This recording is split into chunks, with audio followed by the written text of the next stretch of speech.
Assalamualaikum warahmatullahi wabarakatuh. Apa khabar semua? InsyaAllah pada petang ni saya nak berkongsi cerita ataupun berkongsi sedikit ilmu berkenaan dengan pengajaran bahasa Arab. Baru-baru ni saya tertarik dengan satu video yang telah dikongsikan oleh Profesor Dr. Rosni Samah, kalau tak silap saya. Okay. Videonya di sini. La awanu hadriyatu ila inda syi'ra al bilatatu kal a'sya wal nabiyatu wa man yatatabi'u asyi'rul jahili wa yatasafahu duwawi syi'rahu bimat tawalatuhu wa maktu'atahu yajud jumlah min khasais al-manawiyah wal lafziyah. Okey, dah dengar kan? Bagaimana pendapat tuan-puan sekalian? Bagaimana seorang, tak kisahlah siapa-siapa, kita tak mengaibkan siapa, tapi nak ceritanya itulah keadaan sesetengah pelajar, mungkin ramai juga dalam bidang bahasa Arab sendiri, tapi penguasaan bahasa Arab terutamanya bacaan teks tu agak minima. Jadi saya terpanggil lah sebagai seorang guru untuk pengajian bahasa Arab awam ni, nak berkongsi cerita, nak berkongsi rasa, pengalaman saya sepanjang saya duduk mengajar ni. Memang berlaku kes-kes macam ni. Sebab saya mengajar kepada orang awam. Orang awam ni dia banyak peringkat dia. Ada yang betul-betul kosong, ada yang pernah belajar lama, ada yang masih dalam pengajian, ada orang tua, ada orang bekerja. Jadi dia punya tahap tu berbeza-beza. Tapi saya cuba kumpulkan dalam satu kelas. Dan saya akan pastikan setiap pelajar tu di muraqabah ni dipantau prestasinya. Jadi apa yang berlaku kepada pelajar tersebut, pelajar Dr. Rosni tu, saya rasa benda tu agak normal lah. Tak kisahlah mana institusi, cuma saya nak berkongsi rasa lah. Sebenarnya pendapat saya lah, pelajar tu sebenarnya tak betul-betul kompeten untuk mula baca kitab-kitab yang diberikan tu lah, silibus tu lah. Walaupun dia dah tahun 2 ke tahun 3, saya nampak memang dia tak bersedia tu. Dia kena undur ke belakang. Dia kena belajar dari bawah. Saya dulu ada seorang pelajar, boleh dengar dia punya video dia, bacaan dia macam mana. Okey. 72. Solat. Naam.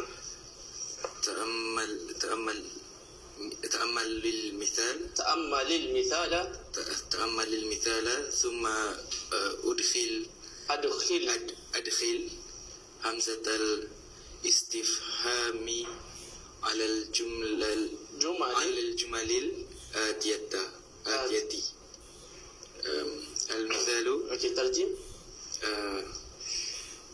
Tengok, perhatikan contoh-contoh, dan keluarkan hamzah. Masukkan hamzatul istifhami ke dalam ayat berikut.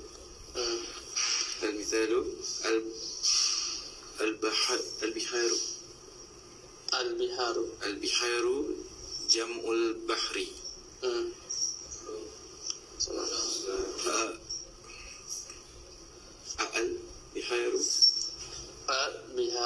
Al-biharu jam'ul bahri. Okey, dah dengar kan? Nak lebih kurang lah masalah tu. Sebabnya tak biasa baca teks. Tapi bagaimana pelajar ni dalam masa yang singkat dia boleh baca dan akhirnya dia boleh mengajar pula. Ni video dia mengajar. Bismillahirrahmanirrahim. في صباح اليوم التالي استيقظ جمال الدين مبكرا صلى وأفطر وشرب قليلا من الماء لبس ملابسه الجديدة التي اشتراها من قبل هي جميلة جدا ثم خرج من الفندق بعد دفع الأجرة قال للكرسي الطائري بعد الأكل والشرب والنوم نستطيع الآن الطيران إلى بلدي لا يمكن مستحيل نحن الآن في الصيف والجو حار جدا في مدينتك والشمس شديدة ماذا تعني؟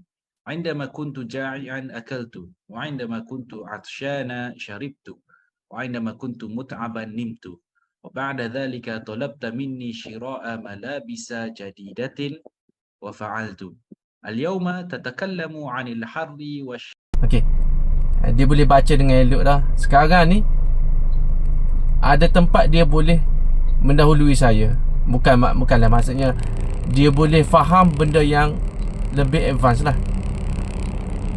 Dia sebenarnya untuk baca teks yang tak ada baris ni, dia kena ada step dia. Pertamanya kita kena latih pelajar tu baca teks yang tak ada baris. Tapi macam mana Ustaz? Tak ada baris tapi dia tak ada asas. Okay, kita mula dengan teks yang paling mudah sekali. Kita kena biasakan. Kata Ustaz Dr. Barosli, kita jangan manjakan diri kita dengan teks yang berbaris. Pendapat saya, untuk kelas yang ada guru, jangan ada baris. Kalau baca sendiri tak apa, baca untuk latihan sendiri kan. Ambil buku yang berbaris, baca sendiri, baca banyak-banyak untuk latih lidah kita. Tapi kalau berguru, kalau boleh jangan ada jangan ada baris. Mulakan buku-buku yang paling mudah. Untuk yang ada asas sikit, saya cadangkan buku Sahlawah lah. Ini kalau baca dengan guru memang bagus. Buku Sahlawah yang beginner. Silsilah ada siri bacaan buku tu lah. Saya ada juga pernah baca buku kanak-kanak, tetapi tahap dia tinggi, daras bahasa dia tinggi. Macam buku Kami Kilani, penulis Kami Kilani, buku-buku dia ceritanya cerita kanak-kanak. Memang cerita kanak-kanak betul. Cerita Cinderella lah, cerita apa benda, Alibaba dah, cerita kanak-kanak. Tapi dia punya tahap bahasa dia tinggi, tak sesuai untuk orang beginner. Tapi kalau Sahlawah itu dia memang banyak mulang. Macam kita belajar bahasa Melayu dulu kan.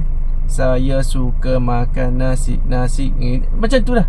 Kena latih macam tu. Walaupun tak ada makna pun, cerita tak ada makna, tapi nak latih bercakap, nak latih lidah kita membaca.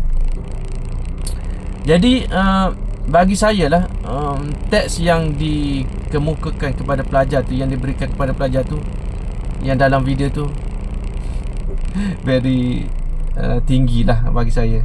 Tinggi dan tidak interesting lah bagi dia. Bukan masalah buku atau kitab tu tidak bermanfaat. Bukan. Itu cerita lain. Ini cerita cara nak mengajar. Memang dia kena mula dari bawah. Latih. Bagi minat. Ni untuk orang awam ke, untuk pelajar ke, dia kena mula dengan teks yang paling mudah. Bila dia dah banyak betul, dia rasa minat, dia rasa syok, dia naik satu. Bila dah, kita kena kenal pelajar lah. Kena kenal dia punya prestasi ni macam mana. Okey, kalau gini, okey, nampak dia dah okey sikit, kita up sikit, up. Tanya. Begitulah cara melatih pelajar. Banyak di pasaran ataupun di buku-buku yang bacaan bahasa Arab ni. Tetapi nak pilih, nak guna tu kena pilih betul-betul, kena rasa. Dan kita pun kena rasa kita duduk macam dia orang, macam pelajar tu.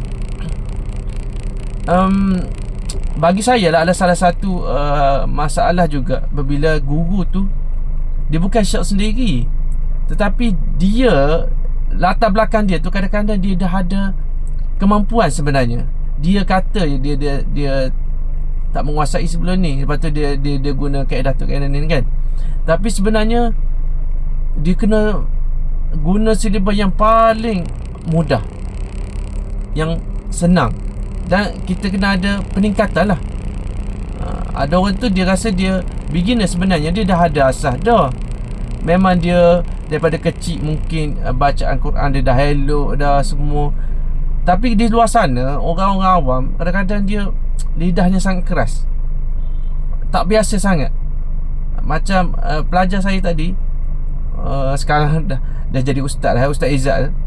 Dia memang betul-betul daripada sekolah biasa, tak pernah belajar bahasa Arab. Memang nampak kekerasan tu di situ. Ada yang lagi tu, yang Quran pun tak berapa nak boleh baca, tiba-tiba nak baca teks yang tak ada baris. Tak boleh lah. Pemilihan teks tu sangat penting. Sebenarnya kalau nak jadi pelajar lorah di universiti ni, sebenarnya penguasaan asas tu kena selesaikan dulu. Maknanya dia boleh baca ni. Barulah bila dia masuk belajar di universiti, dia akan belajar dengan cara yang senang dan gembira lah. Maksudnya dia enjoy dia belajar. Kalau yang basic pun, yang basic pun dia tak kuasai, akan bertambah lah. Dia punya masalah bertambah satu tahun. Semakin lama semakin tinggi silibus, tak sesuai. Saya selalu mengatakan kena selesaikan